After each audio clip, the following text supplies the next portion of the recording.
Mulching sheets సాధారణంగా ఇవి 6 నెలల నుంచి 1 సంవత్సరం వరకు పనిచేస్తాయి. అది మనం ఎంచుకునే షీట్ రకం, వాతావరణ పరిస్థితులు, రంగు మీద బేస్ అయి ఉంటుంది. ఏంటి రంగా? నాకు అర్థం కాలేదు సార్. రంగు మీద బేస్ అయి ఉండడం ఏంటి అని ఆలోచిస్తున్నారా?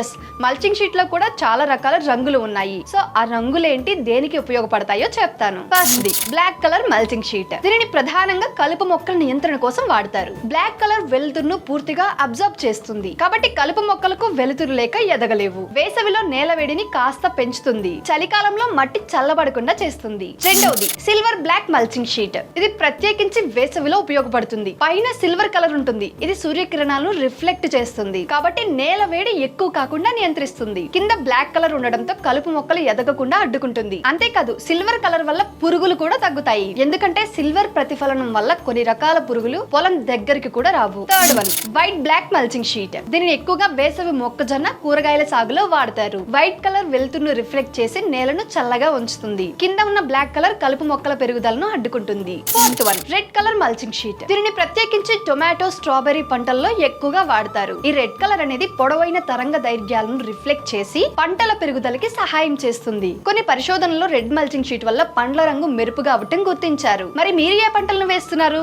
ఎలాంటి రకమైన మల్చింగ్ షీట్ ను వాడుతున్నారు? కామెంట్ చేయండి. వ్యవసాయానికి సంబంధించి మరింత సమాచారాన్ని తెలుసుకోవడానికి బాస్వాలా యాప్ ని డౌన్లోడ్ చేసుకోండి. లింక్ బయోలో ఉంటుంది. బాస్వాలా, బీ ద బాస్.